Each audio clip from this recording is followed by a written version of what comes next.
고대로부터 사람들은 항상 신비한 것을 쫓고 그 신비한 것에 대해서 이야기를 나누기를 좋아했습니다.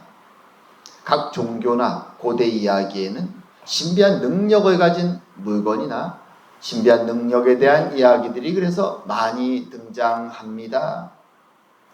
기독교 문화 속에서 신비한 물건에 대해서 언급할 때 몇 가지 항상 사람들이 말하는 것이 있죠. 영화 소재로도 많이 쓰이는 것들입니다.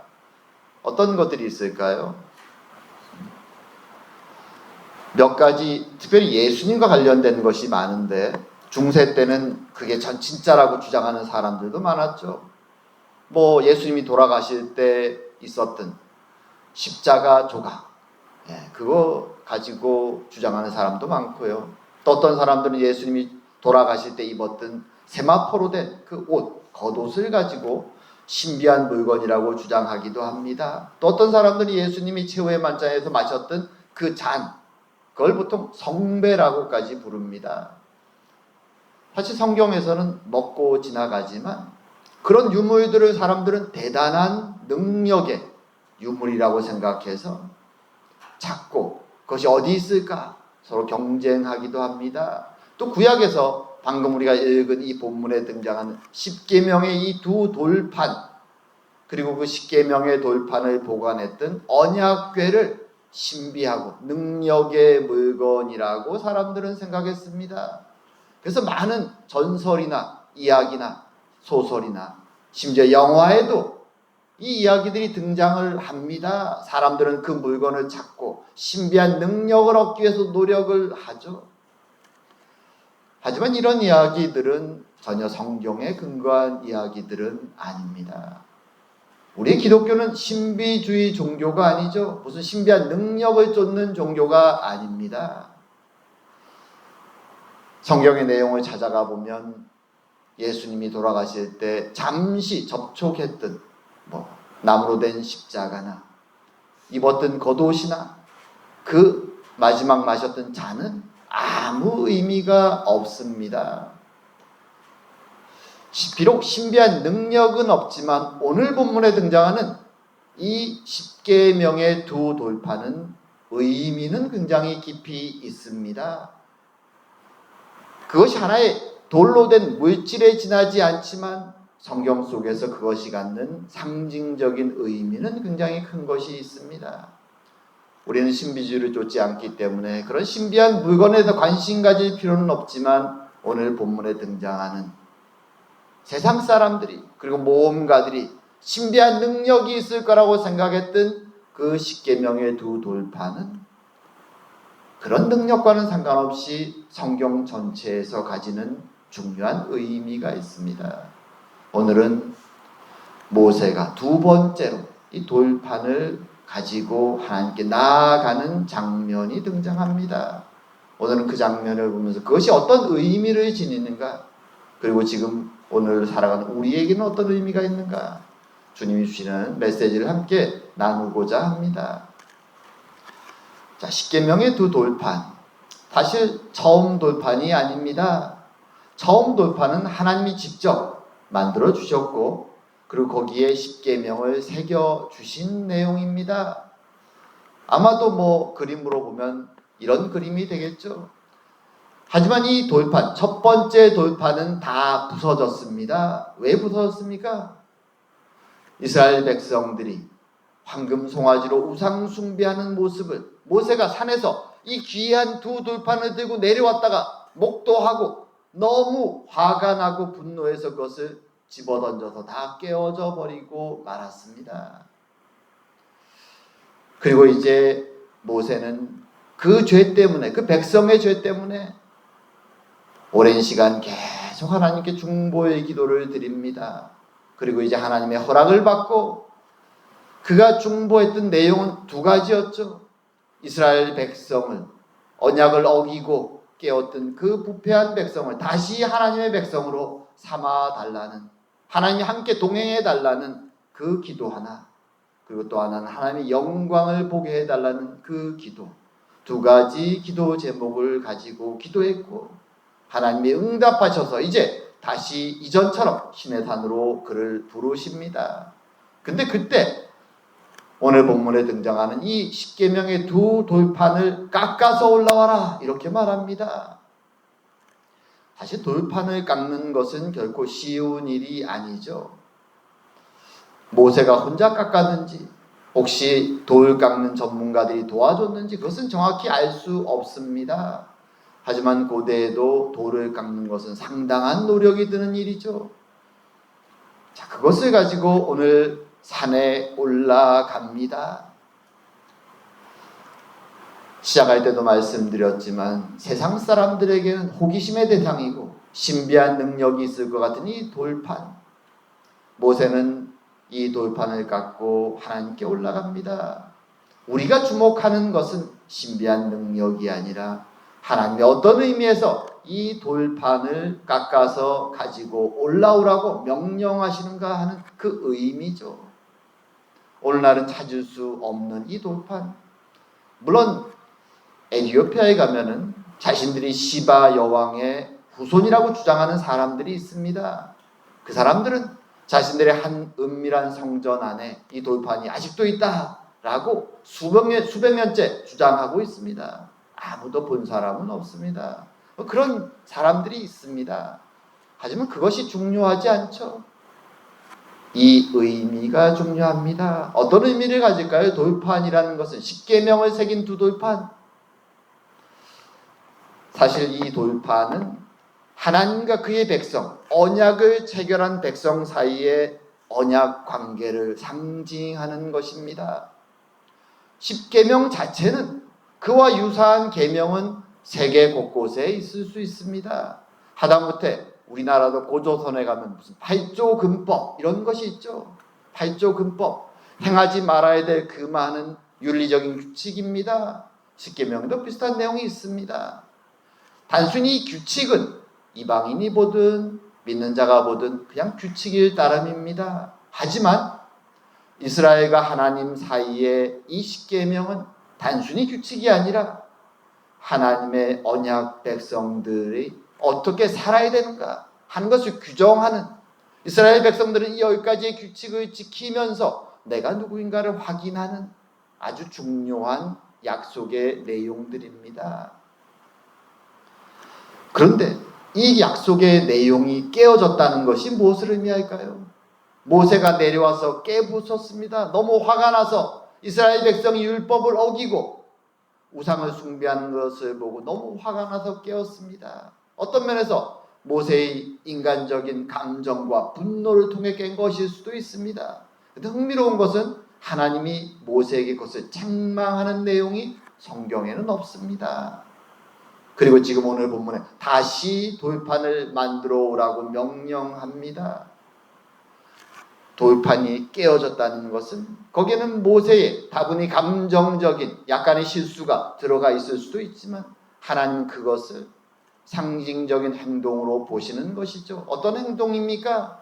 이스라엘이 하나님과의 언약을 깨었구나. 돌판이 깨어진 것은, 언약을 상징하는 돌판이 깨어진 것은 하나님과 그 관계가 깨어졌구나 라는 것을 상징하는 것입니다. 그리고 이제 그 돌판을 다시 만들고 올라오는 것은 언약을 갱신하시겠다라는 의미를 갖습니다. 그리고 이스라엘 백성들과 하나님은 언약 갱신을 위해서 돌판을 깎아서 올라오라고, 그럼 내가 거기에 다시 십계명을 새겨주시겠다고 말합니다. 근데 여기서 우리가 한 가지 기억할 것이 있습니다. 이런 언약 갱신의 일들은 이스라엘 역사 속에서 한 번만 일어났습니까?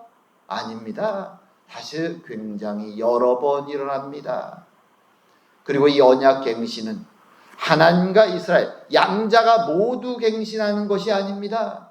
항상 갱신하는 사람들은 이스라엘 쪽이죠.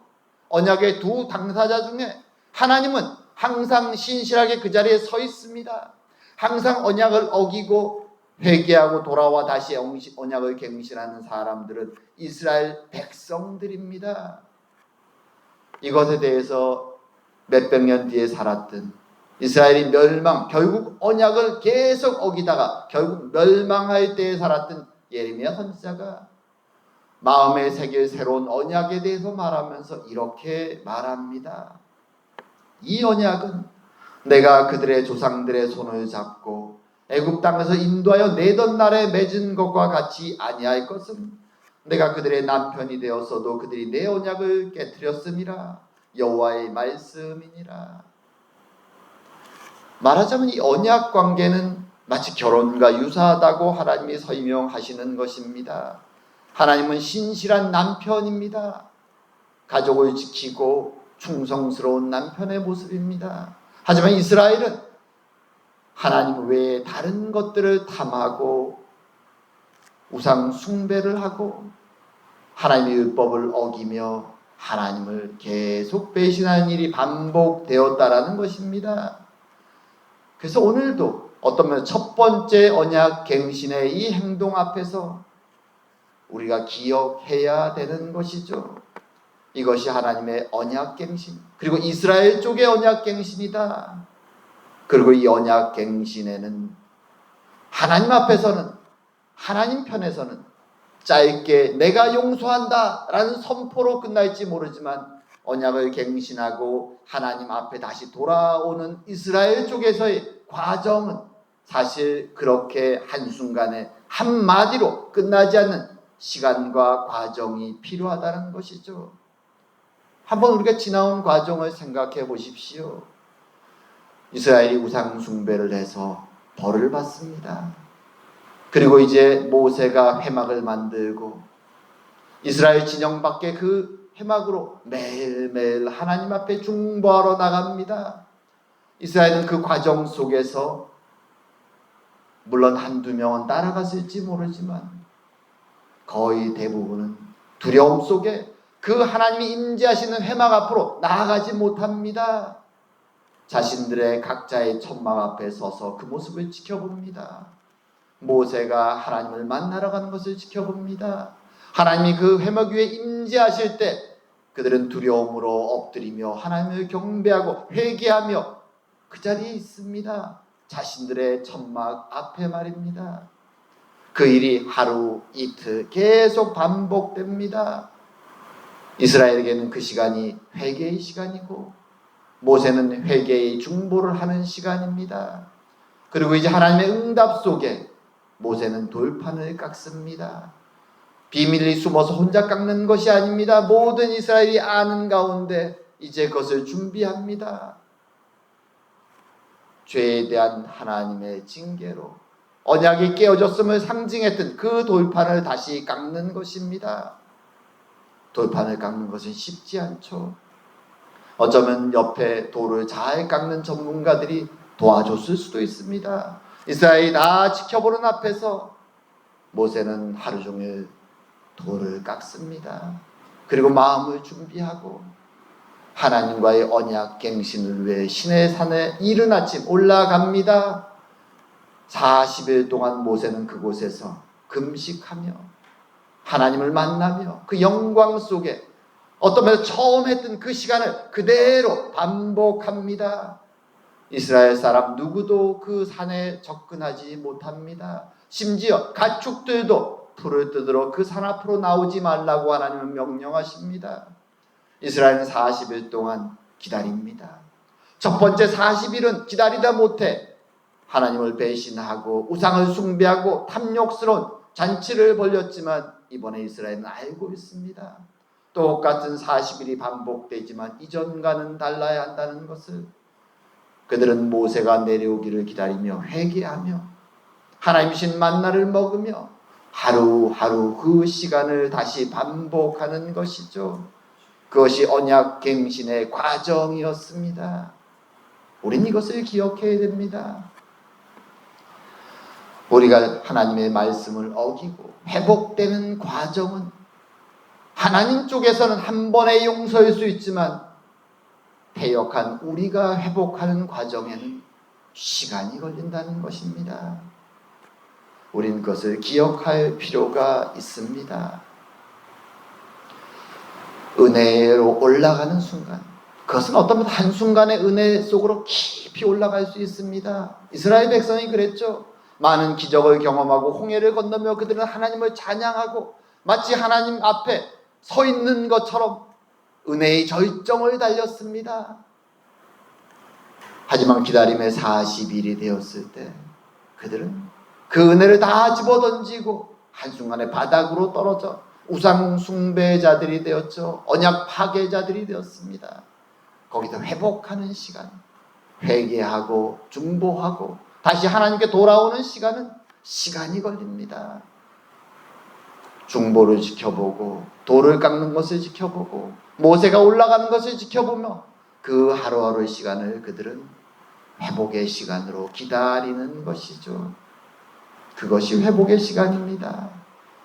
그리고 이제 그 산에 올라가 40일을 지내는 그 모세는 이스라엘의 대표자로서 중보자로서 회복의 시간을 가장 깊이 경험합니다. 하나님이 약속하신 것처럼 모세는 그 산 위에서 하나님의 영광을 목도하죠. 말로 형용할 수 없는 은혜를 목도합니다. 그리고 하나님은 그 앞을 영광 속에 지나시며 물론 모세는 그 영광을 직시할 수 없습니다. 단지 굴 속에 숨어서 그 뒷모습만을 보죠. 그것으로도 감당할 수 없는 영광이 그의 온몸에 넘쳤습니다. 그때 하나님이 약속하신 것처럼 이렇게 외치십니다. 여호와라 여호와라 자비롭고 은혜롭고 노하기를 더디하고 인자와 진실이 많은 하나님이라. 인자가 천대까지 베풀며 악과 과실과 죄를 용서하리라. 그러나 벌을 면제하지는 아니하고 아버지의 악행을 자손 3, 4대까지 보응하리라. 모세는 이 선포를 들으며 하나님의 영광과 은혜 속에 잠깁니다.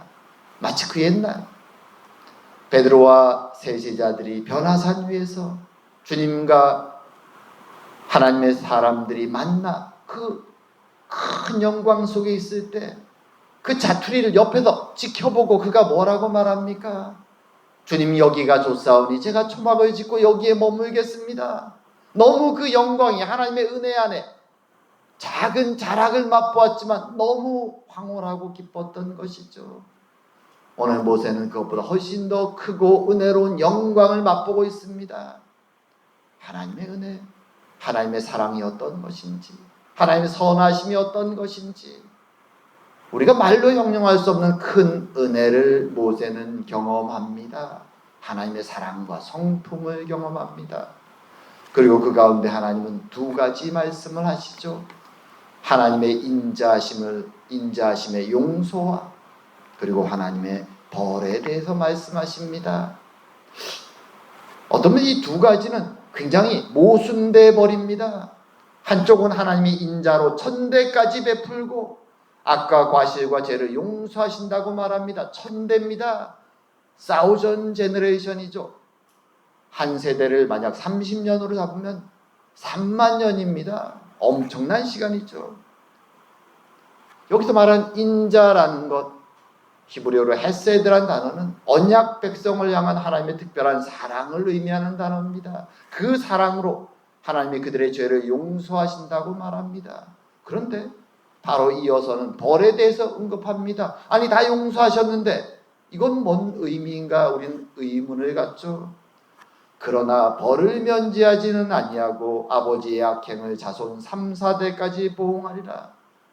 왜 이 두 모순되는 말씀을 주님이 하나님의 은혜와 사랑을 말씀하시며 언급하시는 것일까요? 이것은 어떤 면에서 수사학적인 표현이라고 말할 수 있습니다. 비교와 대조와 과장을 통해서 하나님이 메시지를 강조해서 전해주시는 거죠.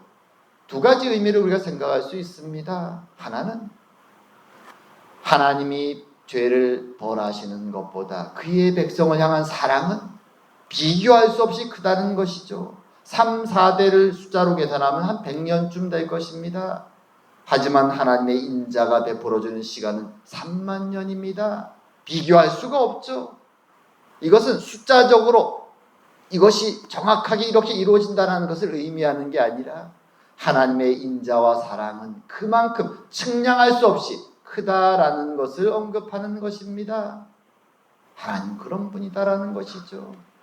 그러기에 그는 그의 독생자 예수 그리스도를 이 땅으로 보내주신 것입니다. 우리의 인간의 이성으로는, 우리의 감정으로, 생각으로는 도저히 헤아릴 수 없는 크신 사랑을 하나님은 베푸시는 분임을 기억하라는 것입니다. 그리고 두 번째 의미가 있습니다. 이것은 어떤 면에서 하나님의 경고이기도 합니다.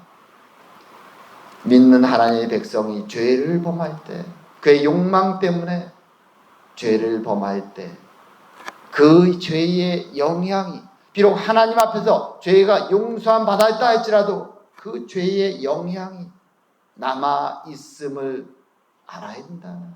그것을 너가 짊어져야 될 죄의 짐이라고 말하는 것입니다.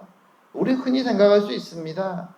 우리가 나쁜 짓을 해서 우리의 가족들에게나 우리 주변 누군가에게 상처를 입히고 잘못을 했을 때 하나님께 나와서 기도하면 하나님은 용서해 주실 수 있지만 우리가 그 사람을 만나면 그 사람의 상처 입은 감정은 여전히 거기에 있습니다. 우리를 향한 미움과 원망도 여전히 그곳에 있습니다. 나는 하나님께 용서받았어라고 당당히 그 앞에서 말한다면 그 사람은 더 분노할 것입니다. 그리고 동시에 아버지의 잘못과 죄를 보고 자란 자녀들도 여전히 그 영향을 받죠. 가장 대표적인 것이 다윗 왕의 이야기입니다. 다윗은 우리아의 아내를 취하는 죄를 범하고 우리아를 죽게 했습니다. 하나님 앞에서는 회개하고 죄의 용서함을 받았지만 그의 자식들 사이에는 그와 유사한 죄가 계속 일어났습니다. 하나님은 그것에 대해서 경고하시는 것입니다. 하나님은 사랑의 하나님이고 그것을 용서해 주시지만 너가 범했던 죄의 결과, 주변 사람에게 끼쳤던 악한 영향, 상처, 아픔과 미움, 그것을 너는 감당해야 된다라고 하나님은 말씀하시는 것입니다. 그것이 믿는 자들이 살아가야 될 이 타락한 세상 속에서 때로 실수하고 넘어지고 상처 주는 연약한 우리가 짊어져야 될 짐이고 성도의 길이라고 하나님은 말씀해 주시는 것입니다. 그리고 이 말씀을 다 듣고 나서 모세는 어떤 자세를 취할까요? 하나님의 이 사랑과 은혜의 말씀, 용서의 말씀을 듣고 나서 모세는 다시 엎드려 중보의 기도를 드립니다. 이렇게 말하죠. 주여, 내가 주께 은혜를 입었거든 원하건대 주는 우리와 동행하옵소서. 이는 목이 뻣뻣한 백성이니이다. 우리의 악과 죄를 사하시고 우리를 주의 기업으로 삼으소서. 이것이 은혜 받은 사람의 모습이라고 오늘 성경은 우리에게 말해주는 것입니다. 때로 사람들은 착각합니다. 하나님 앞에 용서받으면 이제 당당하게 세상 속에서 죄 없이 그렇게 고개를 펴고 살아갈 수 있을 것이다. 그렇지 않습니다. 죄를 용서하든 받은 사람은 자신의 실체를 더 깊이 압니다. 여전히 또 넘어지고 또 실수할 자신의 연약함을 여전히 알고 있습니다. 그래서 모세는 말하죠. 우리와 동행하소서. 우리는 목이 뻣뻣한 백성입니다. 또 넘어질 것을, 자신을 포함해서 모든 백성이 또 실수할 것을 모세는 알고 있습니다. 은혜 받은 자의 모습이죠. 그래서 모세는 또 엎드리는 것입니다. 주님, 우리는 목이 뻣뻣한 사람들입니다. 주님이 우리의 손을 붙잡아 주셔야만 됩니다. 동행해 주셔야만 됩니다. 그래야 이 길을, 안식의 땅 가나안으로 가는 이 길을 걸어갈 수 있습니다. 주님 도와주십시오. 모세는 이 기도를 통해 은혜를 하나님께 고백하며 40일간의 시간을 보내게 됩니다. 오늘 말씀은 우리에게 두 가지의 사실을 분명히 언급합니다. 언약을 회복하는 이스라엘 앞에 하나님이 자신을 드러내시죠. 영광을 드러내십니다. 그리고 하나님은 변함이 없으시고 자비하시고 인자하신 분, 그의 백성을 향해 천대까지 멈추지 않는 사랑으로 그들을 인도하시는 분이다. 나는 변하지 않는다. 나는 항상 여기 서 있다. 라고 주님은 말씀하십니다. 그리고 그 앞에서 언약 갱신으로 무릎을 꿇고 두려움에 하나님의 은혜를 구하는 자들의 모습이 있습니다. 그 회복의 과정은 떨어지는 것은 한순간이지만 은혜로 다시 하나님 앞에 돌아오는 시간이 걸립니다. 중보의 기도의 시간, 회개의 기도의 시간이 있고, 오늘 본문처럼 말한다면 돌판을 다시 깎는 시간도 필요합니다. 산을 올라가는 시간도 필요합니다. 기다림의 시간도 필요합니다. 하루하루 하나님 앞에서 그렇게 살아갈 때 그 시간 과정을 통하여 우리는 하나님의 은혜 앞에 다시 나아갈 수 있게 되는 것이죠. 그것이 성도의 삶이라고 오늘 본문은 우리에게 말씀해 주는 것입니다. 그러기에 이 은혜 앞에서 이 타락한 세상을 우리가 살아갈 때 우리에게 필요한 것은 매일매일 우리의 모습을 하나님 앞에서 돌아보는 것입니다. 하루를 마무리하면서 과연 오늘은 내가 어떻게 살았는가? 입술로 누구에게 상처 주지 않았는가? 행동으로 잘못된 행동을 하지는 않았는가? 주님 앞에서 우리의 연약함을, 목이 곧은 백성임을 고백하며 주님의 은혜를 구하고, 주님이 동행하지 않으면 저는 이 길을 걸어갈 수 없습니다. 오늘도 연약한 저의 모습을 불쌍히 여겨주십시오. 매일매일 우리의 모습을 고백하고 은혜를 구하는 이 모세의 중보의 기도를 우리는 드려야 되는 것입니다. 그렇게 살아갈 때 쉽지 않지만 어느 사이인가 우리를 통하여 하나님의 성품이 드러나고 하나님의 은혜가 드러나 세상 가운데 하나님의 사랑을, 하나님의 진리를 드러내게 될 것입니다. 참으로 이 은혜가 우리의 삶 가운데 넘치기를 주의 이름으로 축원드립니다. 기도드리겠습니다. 사랑과 은혜의 하나님 아버지, 우리의 연약함을 아시는 주님, 그럼에도 불구하고 오늘 말씀하신 것처럼 그의 백성들의 회개를 받으시고 중보를 받으시고 그들을 향하신 크신 사랑을 보여주시니 감사드립니다. 천대를까지 내려가고 멈추지 아니하시는 하나님의 사랑과 인자하심이 우리에게 있음을 알기에 주님 오늘도 무릎을 꿇습니다. 또한 한편으로 우리의 연약함을 알기에 주의 손을 구합니다. 주님 붙잡아 주시옵소서, 인도하여 주시옵소서.